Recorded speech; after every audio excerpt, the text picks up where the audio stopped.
Di Indonesia ini apa sih pendapatan paling besar di Indonesia dari mana? APBN kita. Pajak, dan sudah berapa persen? Sudah 80% itu dari pajak. Pajak itulah yang digenjot oleh pemerintah. Kita sebagai konsultan pajak juga sebenarnya punya kewajiban moral untuk meyakinkan bahwa semua harus dilaksanakan seperti yang seharusnya. Nah, gitu ya.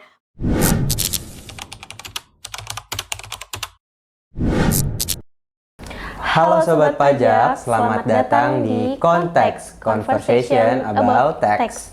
Ruang ngobrol santai tapi tetap berbobot seputar dunia perpajakan, episode ke-6.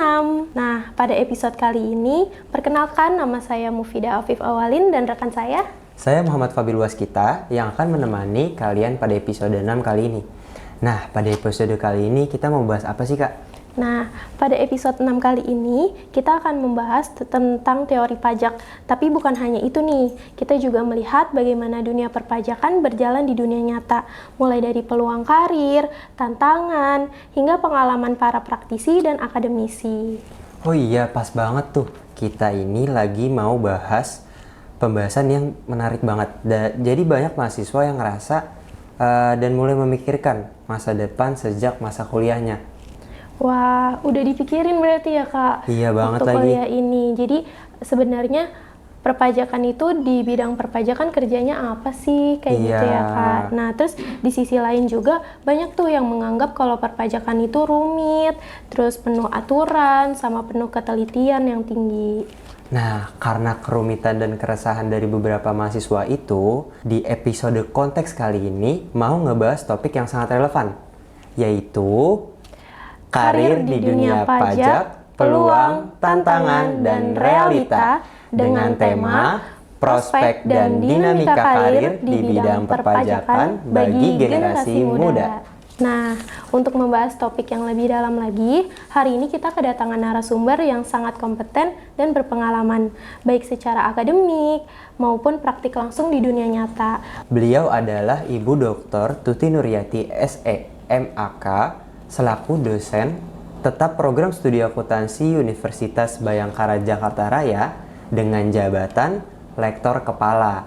Perjalanan beliau juga sangat luar biasa nih, Sobat Pajak. Tidak hanya aktif pada akademisi, Ibu Tuti juga berpengalaman panjang di dunia profesional. Beliau telah berpraktik konsultan pajak sejak tahun 2014 dan memegang sertifikat konsultan pajak A, B, dan C nih, Kak.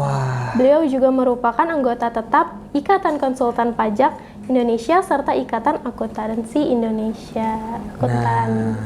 Kalau kita ngomongin tentang dinamika karir di bidang perpajakan, terus pengalaman Bu Tuti itu benar-benar lengkap banget ya, Kak Fida ya? Betul banget. Mulai dari sektor perbankan, badan penyihatan, terus perbankan yang nasional, perusahaan swasta, hingga menjadi akademisi dan konsultan pajak profesional. Nah, dalam bidang akademik pun, kontribusi beliau sangat besar loh. Beliau memiliki puluhan karya ilmiah, berbagai kegiatan pengabdian kepada masyarakat, serta hak kekayaan intelektual. Hal ini menunjukkan bahwa karir beliau di dunia pajak bukan hanya terbatas nih pada satu jalur, tetapi sangat dinamis dan penuh peluang. Tentunya pengalaman dan perjalanan karir beliau akan sangat relevan untuk generasi muda kayak kita gini yang ingin mengetahui bagaimana prospek, tantangan, dan realita dalam bekerja di bidang perpajakan. Nah, langsung saja mari kita sambut yuk, Kak Fida. Selamat datang di Konteks Ibu Tuti Nurhayati. Terima kasih. Apa kabar, Ibu? Alhamdulillah baik. Ya Allah, kalian tuh muji-muji deh. Udah muji-muji. Semua sehat ya? Alhamdulillah sehat, Ibu. Alhamdulillah. Nah, sebelum kita masuk ke pembahasan utama ini, Bu, boleh nggak Bu ceritakan sedikit mengenai kesibukan Ibu akhir-akhir ini? Pastinya saya mengajar di Universitas Bhayangkara. Di samping itu juga membantu para wajib pajak ya. Nggak terlalu banyak yang saya pegang, tapi ada beberapa membantu mereka untuk melaksanakan kewajibannya sebagai wajib pajak. Pastinya sih itu sih ya. Tapi kegiatan lain di situ nggak usah saya ceritain ya. Saya masak tiap hari. Iya. Oke, berarti sekarang tuh lagi masuk-masuknya peak season untuk lapor pajak ya Bu ya? Betul. Oh. Jadi tanggal-tanggal segini tuh rasanya setiap setiap konsultan pajak ya atau termasuk wajib pajak juga itu lagi pusing-pusingnya. Pusing-pusingnya. Kan cara mengisi SPT tahunan, Waduh. dan cara membayar kurang bayarnya. Baik, oke. Apalagi sekarang pakai Cortex ya Ibu ya. Wah, tambah. Ya itu pakai konteks sih mungkin memang Pak dibilang berat, rumit, banyak orang juga berkeluh kesah ya. Tapi saya yakin untuk kedepannya insya Allah akan jadi udah terbiasa ya. Oke, Seperti siap. tahun lalu juga tanggal-tanggal segini setahun yang lalu ya, Iya. itu orang lagi pada berkeluh kesah tentang Kortex. Tapi sekarang kami itu merasakan betapa Kortex itu sangat membantu kegiatan kita. Oh, berarti sangat memudahkan banget ya Bu ya? Yes, itu yang saya rasakan. Baik, siap. Oke. Oke, jadi intinya Cortex itu meringankan sebenarnya, memudahkan karena itu teknologi yang baru di Iya, dunia betul. perpajakan. Satu hal yang mungkin yang saya bisa ceritakan tentang Kortex saja, kenapa saya bilang memudahkan, kita bisa akses di mana aja. Kalau yang dulu kan kita PPN, kita udah ditanam di laptop kita atau di PC kita ya. Sekarang nggak perlu, nggak harus kita, ya kalau dulu jadi kita harus pakai laptop itu ya, kalau nggak itu udah uring-uringan gitu ya. Tapi kalau sekarang udah web based, jadi kita pakai komputer mana aja, mau pakai PC mana saja selama kita ingat Nik. kita atau bisa lihat Iya, kita, iya. password kita, kita bisa akses. Enak kan? Iya, Oh, mudah, lebih mudah. Oke. Benar. baik. Bu, kalau misalnya dari Cortex tadi berarti udah memudahkan dari sisi sebagai konsultannya untuk membantu WP melapor SPT itu juga sangat memudahkan ya Bu ya? Betul. Baik. Tuh, Bu, kalau kita lihat kondisi mahasiswa saat ini kan banyak yang udah mikirin jalur kedepannya ya Bu ya? Iya, karir. Nah, terus banyak yang tertarik juga di bidang perpajakan. Tapi masih banyak juga yang ragu sama bidang ini. Karena mereka itu mikirnya bidang perpajakan itu cukup kompleks. Complicated ya. Complicated. Betul, Bu. Nah, kalau menurut Ibu sebagai akademisi yang sudah lama berkecimpung di dunia akuntansi dan perpajakan, gimana sih Bu sebenarnya prospek karir di bidang perpajakan oke. saat ini? Oke. Nah, kalau tanya prospek itu bidang perpajakan itu saya jamin ya bagus. Bagus. Ya, saya juga sebenarnya berkecimpung di dunia pajak ini ya. Sebenarnya agak terlambat. Saya pikir kenapa nggak dari dulu ya. Oke. Jadi kalau soal karir, insya Allah itu akan bagus karena kita ini di Indonesia kan banyak sekali penduduk, banyak sekali wajib pajak. Tapi rasio antara wajib pajak dengan konsultan pajak itu terlalu jauh ya, maksudnya terlalu kecil ya jumlah konsultan pajaknya. Itulah peluang kita kalau mau terjun dunia itu masih terbuka luas, terbuka lebar, benar. ya masih banyak dibutuhkan. Oh, dari saking banyaknya WP yang tersedia dan mereka Yang ada, iya. nggak tahu cara lapornya gimana ya Bu ya? Iya, kita bisa membantu. Kita bisa membantu. Itu dari segi prospek. Kemudian tadi bicara tentang rumit memang kalau kita belum terjun ya. Tentunya kalau kita sudah berkecimpung mau nggak mau kita tuh ada peraturan apa kita ikuti satu persatu ya. Kalau kita nggak tahu kita tanya sana sini, kita ada asosiasi juga sehingga kita di situ bisa saling tukar pikiran, saling diskusi. Berarti itu kuncinya adalah kita berani untuk berkecimpung dulu di dalamnya, lalu berkembang di dalamnya. Gitu. Nah, kalau dilihat dari sisi yang sekarang ya Bu, kan sistem pajak itu mulai terdigitalisasi. Nah, apakah digitalisasi ini menjadi tantangan atau sebenarnya peluang sih Bu untuk para mahasiswa nih yang mau berkecimpung di dunia perpajakan?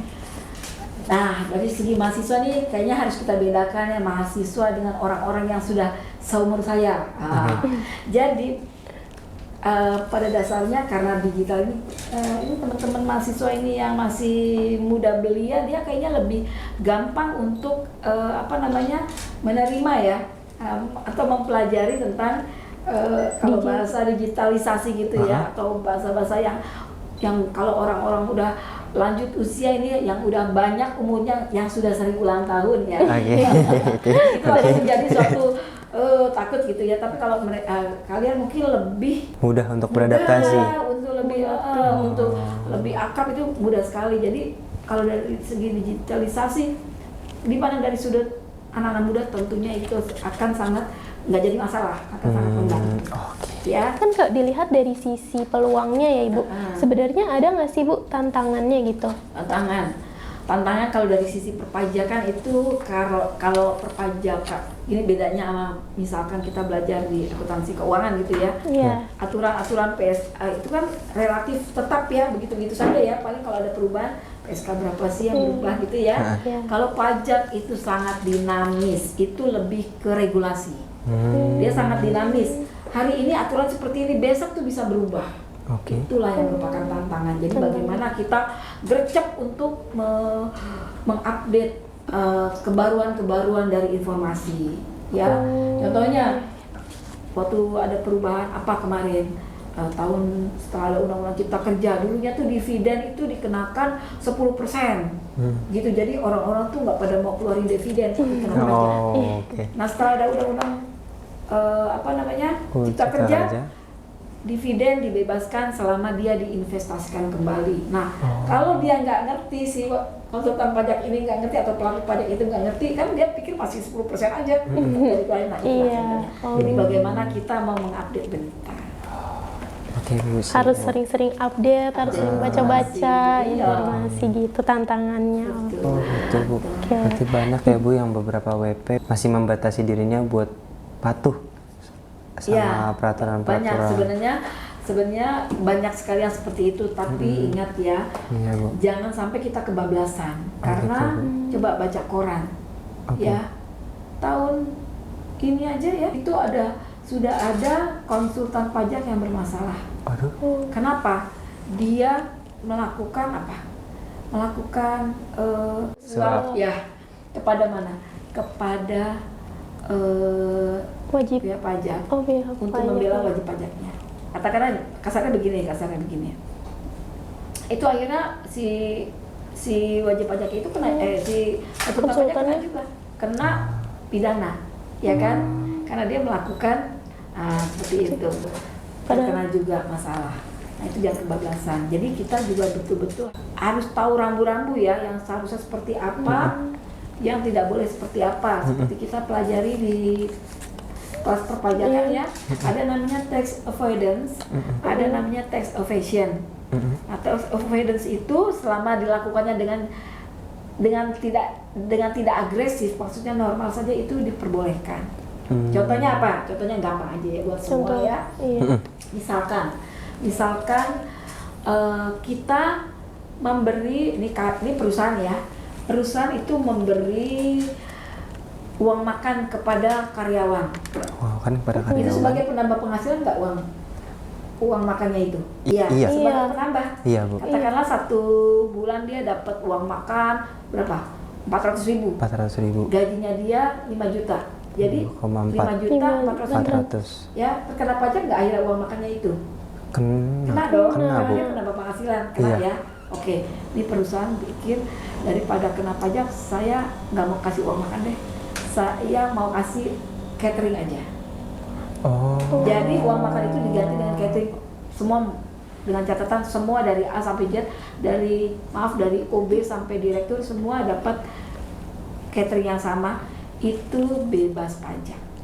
Itu namanya salah satu bentuk tax avoidance ya, pengurangan pajak ya, penghindaran pajak tapi dengan cara yang legal, tidak menyalahi aturan.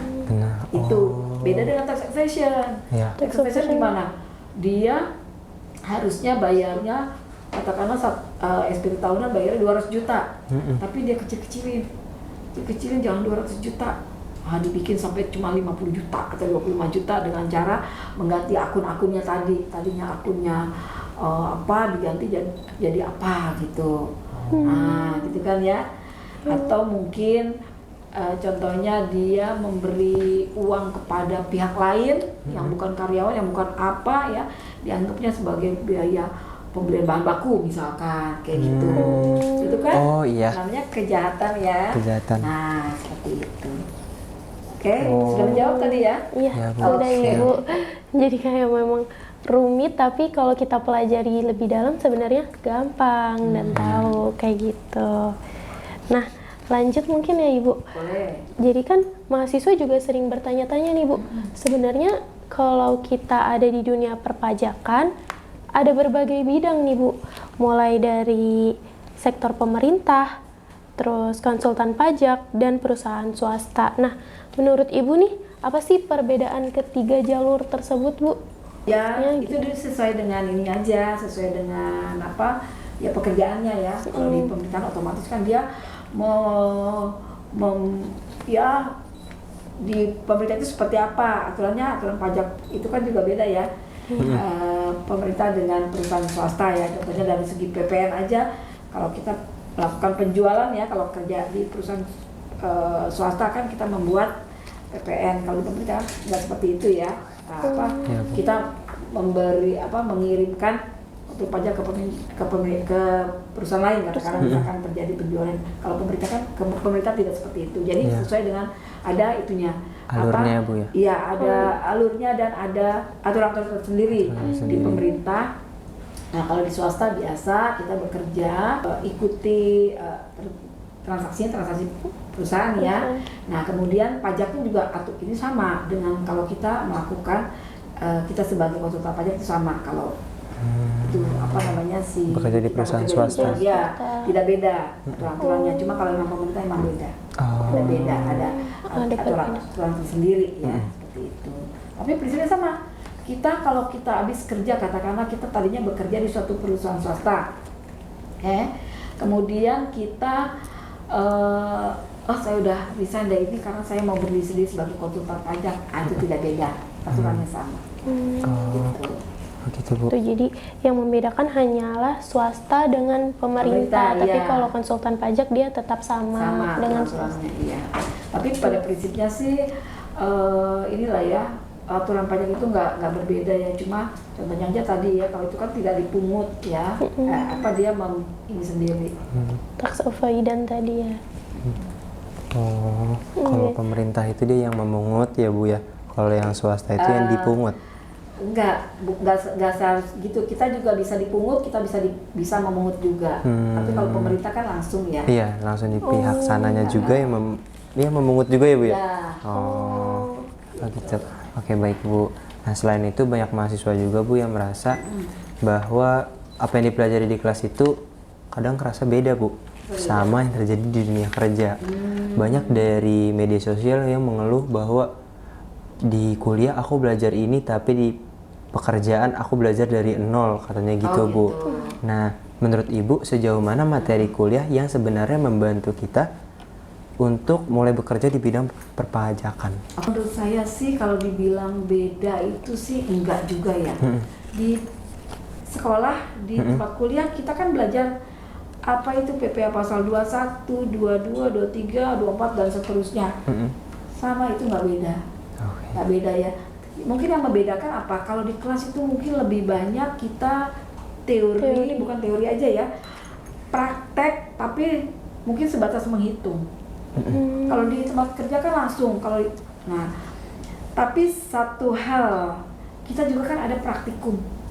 Nah, praktikum itu harusnya membantu. Harusnya membantu. Ada beberapa mahasiswa saya, sekarang saya lagi ngajar kelas akuntansi perpajakan. Nah, tentunya dia udah pada dapet akuntansi perpajakan ya. Akuntansi sudah dapat, perpajakan sudah dapat. Sekarang dia belajar sama saya akuntansi perpajakan. Apa kata mereka? Gimana soal pajak? Gak ada masalah kan? Oh, udah dapat semua kan ini, saya bilang gitu. Jadi kita sebelum belajar akuntansi perpajakan harus menguasai dulu dong. Iya, Bu. Akuntansi dan perpajakan.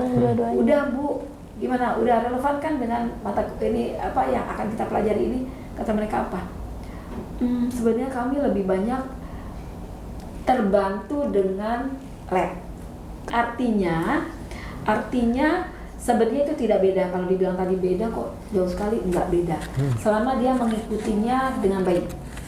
Ya, baik pada saat pelajaran mata kuliah itu sendiri maupun pada saat ada praktikum.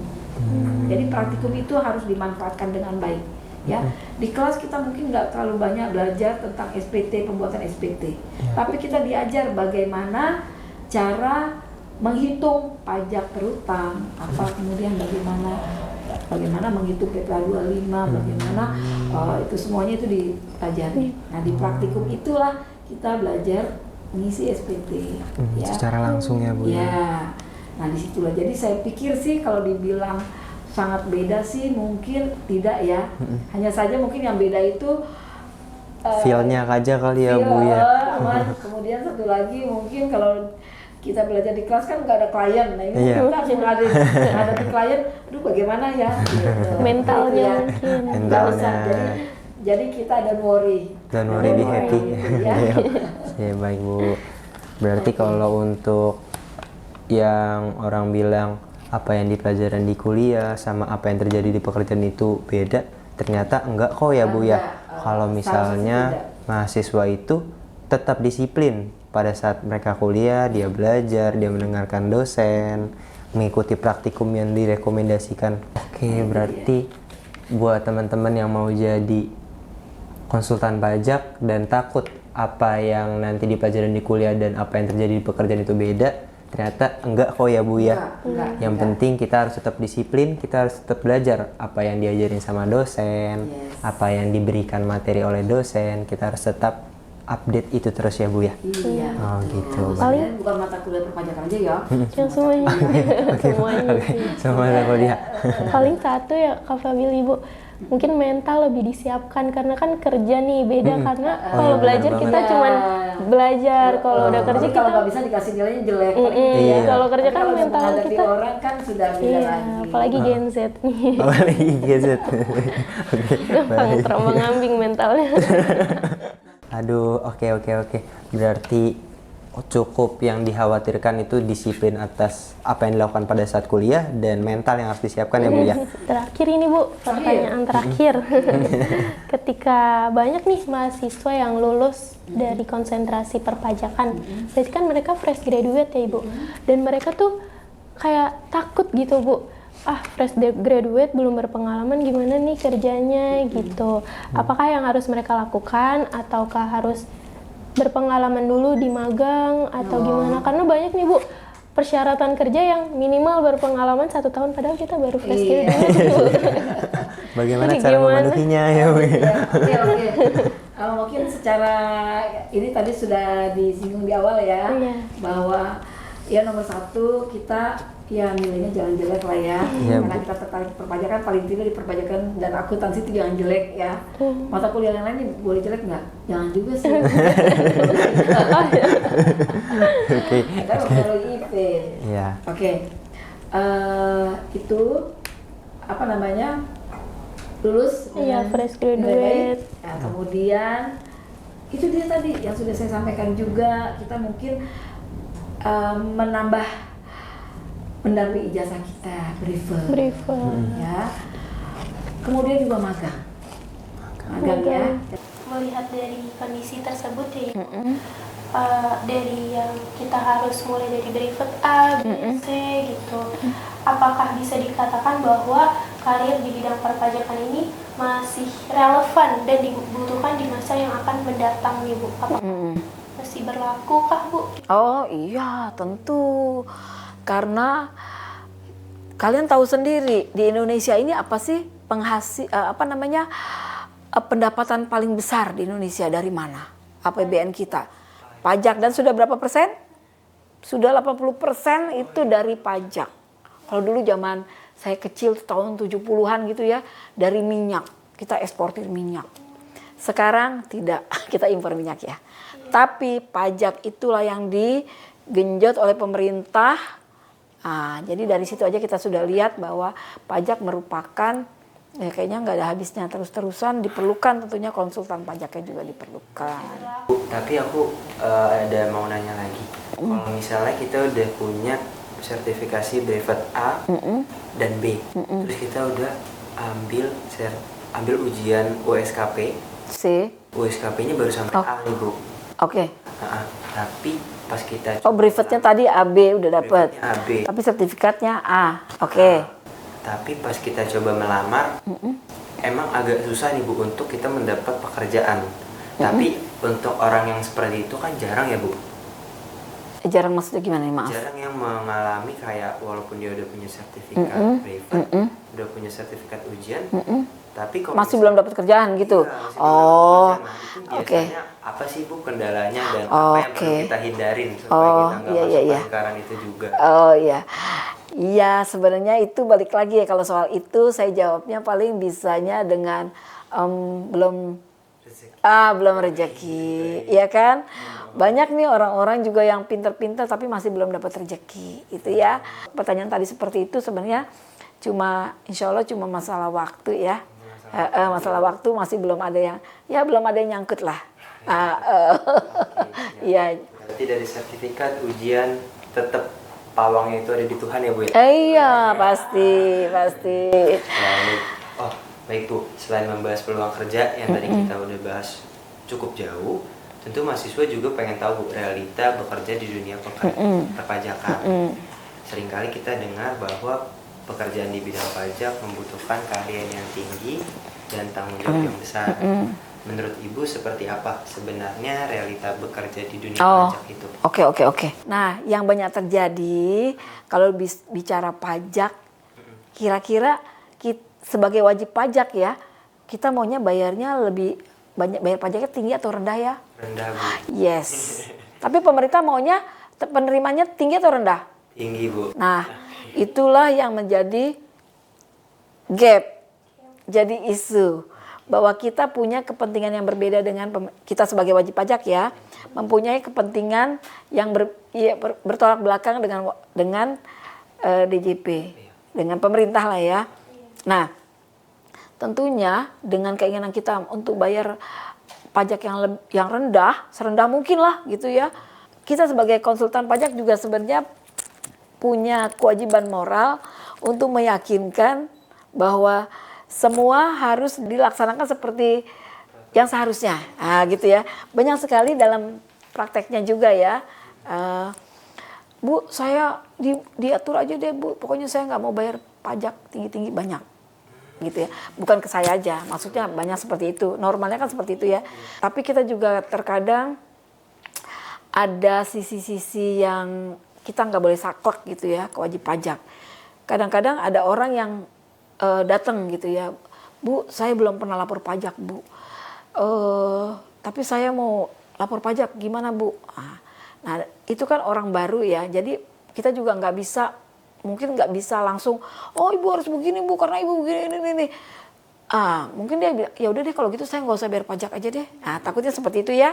Nah jadi kita juga harus kasih dengan cara yang demikian rupa, sehingga mungkin ada sisi-sisi yang mungkin yang harusnya dia katakanlah dia harus lakukan 1, 2, 3, ada 10 item misalkan. Tapi Bu kayaknya saya mau ini, ya udah jalan dulu itu aja.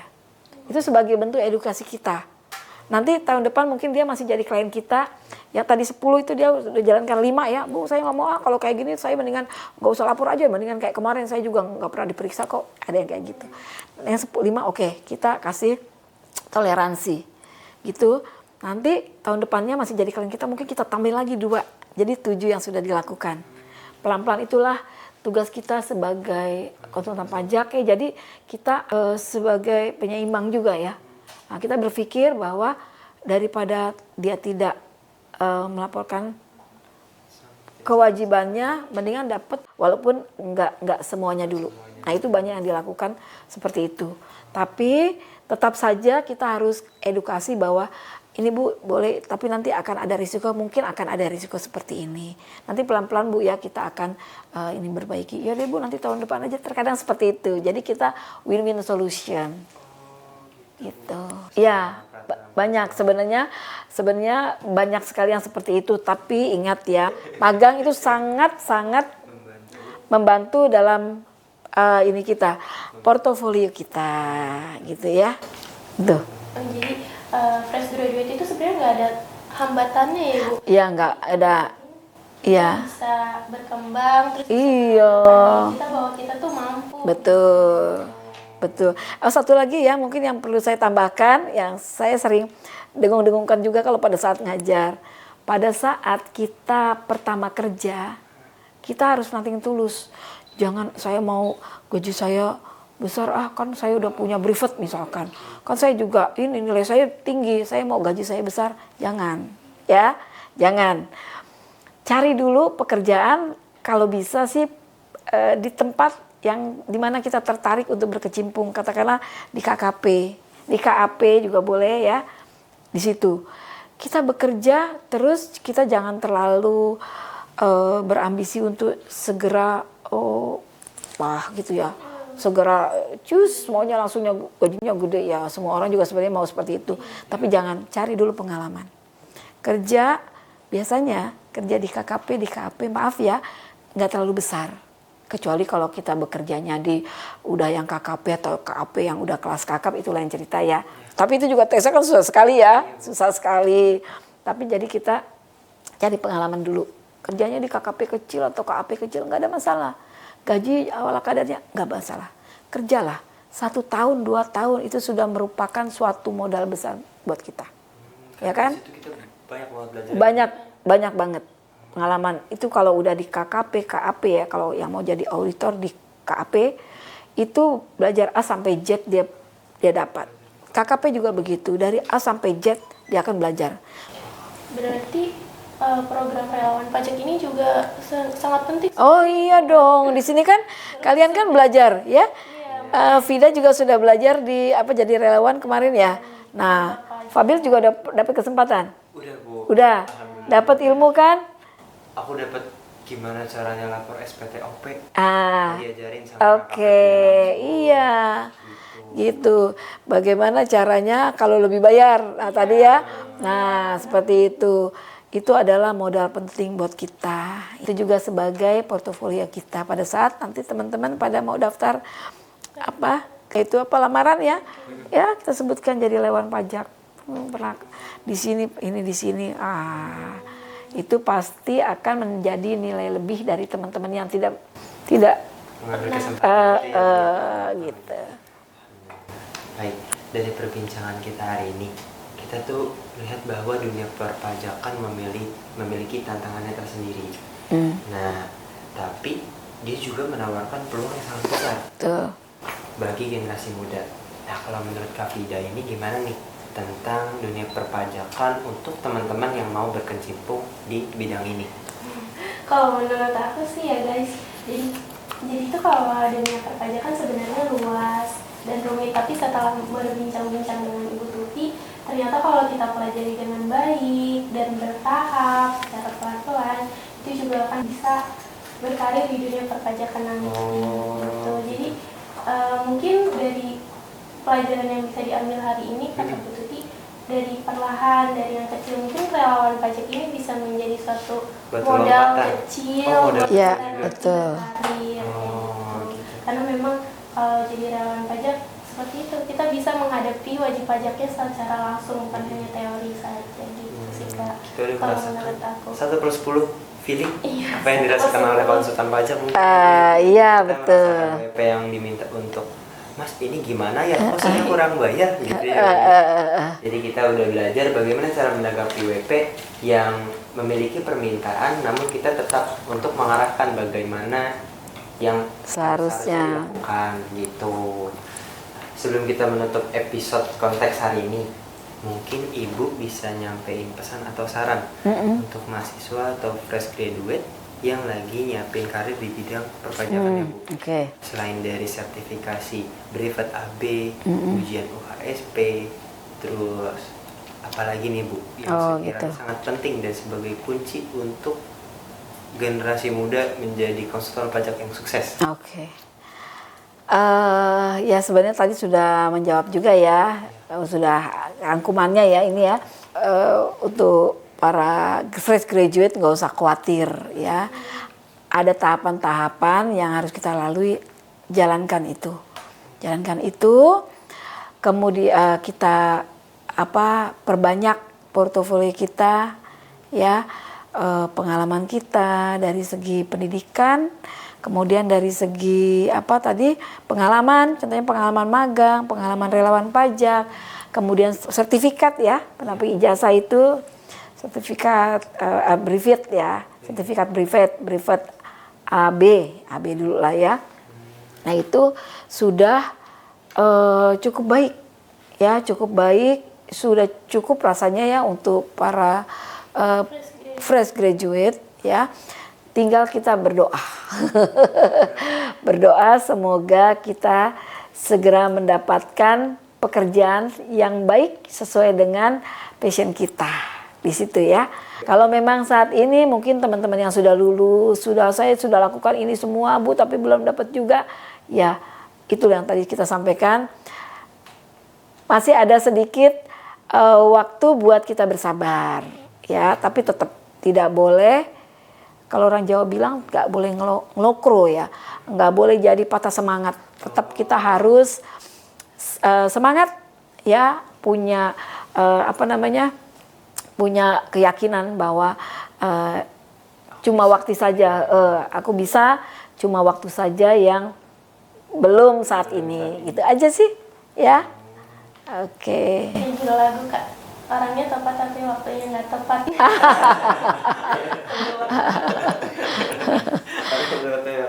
Iya. Nah, ini luar biasa banget nih Kak Fadil hari ini. Banyak banget insight yang bisa kita dapat hari ini dari Ibu Tuti, dan sangat membantu para mahasiswa yang sedang mempersiapkan ya. mempersiapkan untuk dunia perpajakan ini ke depannya, karir-karir mereka. Ya nih Kak, jadi kuncinya itu yang terpenting untuk kita sebagai mahasiswa saat ini adalah menjaga kedisiplinan ya Bu ya. Iya, pasti. Harus tetap semangat belajar. Iya, Terus pasti. belajar apa itu pajak, apa itu yang akan dilakukan ke depannya, Iya. arahnya kemana, mau di bagian konsultannya, mau di bagian perusahaan swasta atau di instansi pemerintah Iya. ya Bu ya. Nah, buat teman-teman, pesan dari Bu Tuti itu tadi udah banyak banget, mulai dari kita harus ambil sertifikasi brevet A dan B, kita mencoba magang di perusahaan baik itu KAP atau KPP ya Bu ya? KKP, Kantor Konsultan Pajak. Kantor konsultan pajak. Nah, di situ kita bakal belajar banyak apa-apa yang diperlukan pada saat nanti kita bekerja. Nah, itu aja mungkin ya Bu ya dari kuncinya. Gimana Kak Fida? Iya, mungkin itu saja perbincangan kita hari ini Bu. Terima kasih ya. banyak sudah meluangkan waktu Sama-sama. untuk mengisi podcast hari ini. Yes. Semoga Ibu sehat selalu. Amin, kalian juga semua ya. Oke, terima kasih juga sudah diundang. Barangkali ada kata-kata saya yang kurang cocok, kurang berkenan, mohon dimaafkan ya. Saya sebagai dosen di Universitas Bhayangkara selalu mendoakan semoga teman-teman semua ya akan sukses di bidang apapun, mau bidang pajak atau mau bidang apapun, semua akan sukses atau jadi pengusaha. Pengusaha itu nanti kalau udah sukses uangnya juga nggak ada serinya. Tapi tetap ya kalau pajak itu sih rasanya mau jadi pengusaha, mau jadi apa kita perlu ya. Pengusaha juga jangan sampai kita dibohongi sama orang pajak kita. Kalau kita tahu kan bagus ya.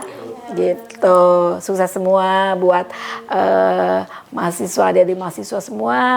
Semoga tetap semangat. Tapi ingat yang dipelajari jangan kita lagi belajar pajak ini jadi pelajari pajak aja, enggak.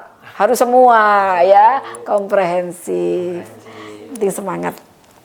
Oke. Semoga obrolan hari ini bisa memberikan gambaran yang lebih jelas bagi sobat konteks kita tentang peluang dan realita karir di dunia perpajakan.